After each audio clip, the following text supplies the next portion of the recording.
ce que personne ne nous a vraiment expliqué. Vous avez des règles irrégulières, des poils qui poussent là où ils ne devraient pas, une prise de poids que vous n'expliquez pas malgré vos efforts, et votre médecin vous a dit c'est normal, c'est hormonal. Stop, ce n'est pas juste hormonal. Ce que vous vivez a peut-être un nom. Et ce nom, c'est le SOPK, le syndrome des ovaires polykystiques.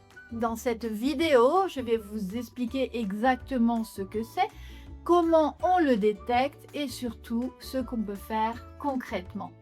Des infos claires, pas du vague. Allons-y. La première chose à savoir, c'est important. Le SOPK ne veut pas dire que vous avez des kystes douloureux sur les ovaires. C'est faux. C'est le mythe numéro 1. Ce qu'on appelle polykystique, ce sont des follicules en excès. Des petites structures sur vos ovaires qui s'accumulent au lieu d'être libérées normalement. On les voit à l'échographie. Ce ne sont pas des kystes au sens médical classique. Le nom prête un peu à confusion. Mais la réalité, c'est autre chose. C'est un dérèglement hormonal profond. Il touche une femme sur 10 en France. Les 3 systèmes qui déraillent. Pour comprendre le SOPK, il faut comprendre 3 choses qui se dérèglent en même temps. Le système numéro 1, ce sont les hormones masculines qui s'emballent. Dans votre corps, en tant que femme, vous produisez naturellement une toute petite quantité d'androgènes, les hormones dites masculines, dont la testostérone.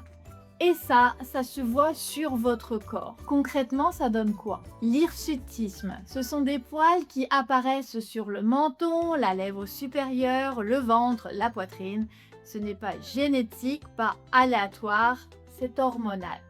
L'acné hormonale. Pas l'acné de vos 15 ans, une acné qui revient ou qui persiste à 25, 30, 35 ans, souvent sur la mâchoire, le bas du visage, le cou. Ça, c'est un signal. L'alopécie androgénétique, c'est une chute de cheveux chez une femme jeune qui ressemble à ce qu'on voit chez les hommes, rare mais réel et souvent vécu comme un choc. Ces 3 signes ont un point commun, trop d'androgènes, trop d'hormones masculines, là où il ne devrait pas y en avoir autant. Le système numéro 2, le cycle se dérègle. De l'autre côté, les hormones féminines se mettent aussi à dysfonctionner. Résultat, des cycles anarchiques. Des règles qui arrivent tous les 2 mois ou tous les 6 mois ou plus du tout, ce qu'on appelle l'aménorrhée. Et qui dit cycle irrégulier dit ovulation perturbée. Et qui dit ovulation perturbée dit difficulté à concevoir. Le SOPK est l'une des premières causes d'infertilité féminine. Ce n'est pas une fatalité, mais c'est une réalité qu'il faut nommer clairement pour pouvoir agir. Le système numéro 3, c'est l'insuline, le coupable qu'on oublie. Et là, on arrive au point que la plupart des gens ignorent complètement. Chez beaucoup de femmes, avec un SOPK, il y a une résistance à l'insuline. Concrètement, ça veut dire quoi? Votre corps produit de l'insuline pour gérer le sucre dans le sang. Mais vos cellules ne répondent pas concrètement. Alors votre pancréas en produit encore plus. Et cet excès d'insuline stimule directement la production d'androgènes par vos ovaires. Et vous voyez le cercle vicieux. Plus d'insuline, plus d'androgènes, plus de symptômes, plus de résistance à l'insuline. C'est pour ça que vous n'arrivez pas à perdre du poids malgré vos efforts. Ce n'est pas une question de volonté, c'est une question de biologie. Et c'est pour ça qu'à long terme, sans prise en charge, le risque de diabète de type 2 et de problèmes cardiovasculaires est plus élevé. Le SOPK, ce n'est pas juste gynécologique, c'est métabolique. Comment on pose le diagnostic? Maintenant, comment savoir si vous êtes concerné? Le diagnostic repose sur 3 éléments, pas un seul, 3. 1. L'examen clinique. Votre médecin va rechercher les signes dont on vient de parler. Les cycles irréguliers, l'hirsutisme, l'acné persistante et la prise de poids inexpliquée. Ce sont des alertes. 2. Le bilan hormonal. On va doser la testostérone totale et libre, les hormones féminines, LH, FSH et d'autres marqueurs pour éliminer d'autres causes. Parce que certains signes du SOPK ressemblent à d'autres maladies et on ne diagnostique pas ça à la va-vite. Et 3, nous avons l'échographie pelvienne. C'est là qu'on va visualiser les ovaires et qu'on confirme ou non la présence de follicules en excès. Point important, vous n'avez pas besoin des 3 signes pour être diagnostiqué. 2 critères sur 3 suffisent. C'est ce que l'on appelle les critères de Rotterdam. Donc si vous vous reconnaissez dans ce que je décris, demandez un bilan et insistez si nécessaire. Que peut-on faire concrètement? Passons à ce que vous pouvez faire. Et je vais être honnête avec vous d'emblée, il n'existe pas une solution universelle au SOPK. Pourquoi? Parce que le SOPK ne se manifeste pas de la même façon chez tout le monde. Ce qui fonctionne chez une femme ne fonctionnera pas forcément pour une autre. Mais il y a des leviers naturels qui font consensus, des actions concrètes, validées, que vous pouvez mettre en place dès maintenant. Le levier numéro 1, c'est l'alimentation. C'est votre premier médicament. Rappelez-vous ce qu'on a dit sur l'insuline. C'est le coupable silencieux du SOPK. Et la meilleure façon d'agir sur l'insuline, c'est ce que vous mettez dans votre assiette. Concrètement, supprimez les sucres rapides, le pain blanc, les viennoiseries, le soda, les jus de fruits industriels. Ces aliments font exploser votre glycémie et une glycémie qui explose, c'est l'insuline qui s'emballe. Et de l'insuline qui s'emballe, c'est plus d'androgène. Vous connaissez la suite. Privilégiez les aliments à index glycémique bas. Les légumineuses, légumes, céréales complètes, protéines de qualité, bonne graisse, avocat, noix, poisson gras, huile d'olive.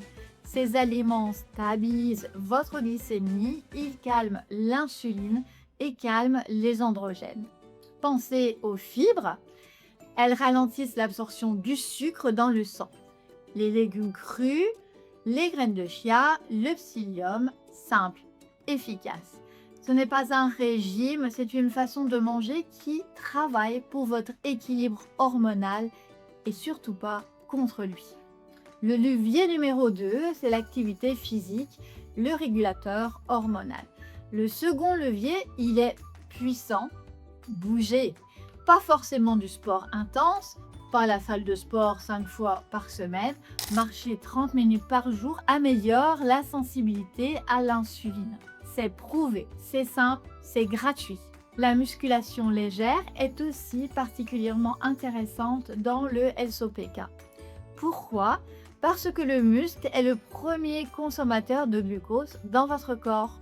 Plus vous avez de masse musculaire, mieux votre corps gère l'insuline. L'objectif, c'est la régularité, pas l'intensité. Une marche quotidienne vaut mieux qu'une séance intensive le week-end. Le levier numéro 3, c'est l'inositol, le complément star du SOPK. Et là, je vais vous parler d'un complément qui a une vraie littérature scientifique derrière lui dans le SOPK.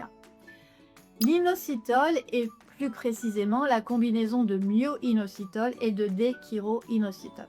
Ce sont des molécules naturellement présentes dans votre corps qui jouent un rôle clé dans la sensibilité à l'insuline et dans la régulation hormonale ovarienne. Les études montrent que l'inositol peut réduire la résistance à l'insuline, améliorer la régularité des cycles, diminuer les niveaux d'androgènes et dans certains cas, améliorer la qualité ovulatoire. C'est l'un des compléments les mieux documentés dans le SOPK.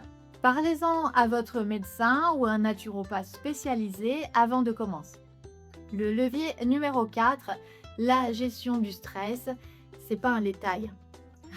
Le dernier levier, et on l'oublie trop souvent, le stress chronique produit du cortisol. Et le cortisol dans le SOPK, c'est une catastrophe. Il aggrave la résistance à l'insuline, il perturbe encore plus l'équilibre hormonal, il entretient le cercle vicieux. Concrètement, ce que vous pouvez faire, c'est la cohérence cardiaque 5 minutes, 3 fois par jour. Inspirez 5 secondes. Expirez 5 secondes. 3 fois par jour, 5 minutes. Ça régule directement le cortisol. C'est simple, gratuit et scientifiquement validé. Le sommeil, 7 à 8 heures minimum. La régulation hormonale se fait en grande partie la nuit. Un sommeil de mauvaise qualité dérègle tout le reste. Le magnésium, un complément naturel qui aide à réduire le cortisol et à améliorer la qualité du sommeil. Demandez conseil à votre médecin ou naturopathe sous la forme et le dosage adaptés. Récapitulons tout ce qu'on a vu ensemble. Le SOPK, c'est quoi? Un dérèglement hormonal triple androgène en excès, cycle perturbé, résistance à l'insuline, pas juste des kystes, pas juste des règles irrégulières, un problème métabolique profond. Les signes à surveiller: acné persistante après 25 ans, poils en excès sur le visage ou sur le corps, règles irrégulières, absence ou prise de poids malgré les efforts. Et si vous reconnaissez dans ces signes, consultez. Le diagnostic, 3 éléments: examen clinique, bilan hormonal, échographie pelvienne. 2 critères sur 3 suffisent pour poser le diagnostic. Vous n'avez pas besoin d'avoir tous les symptômes. Ce que vous pouvez faire concrètement: alimentation à index glycémique bas, activité physique régulière, inositol comme complément documenté et gestion du stress via la cohérence cardiaque et le sommeil. Ce sont des leviers naturels, accessibles et qui agissent directement sur les causes du SOPK, pas juste sur les symptômes. Si cette vidéo vous a aidé à y voir plus clair, likez et abonnez-vous. Je publie du contenu régulièrement pour vous donner des informations concrètes sans jargon inutile. Et si vous connaissez une femme qui se pose des questions sur ses cycles, son acné ou sa fertilité, partagez-lui cette vidéo. Elle en a peut-être besoin sans le savoir. Prenez soin de vous et à très vite.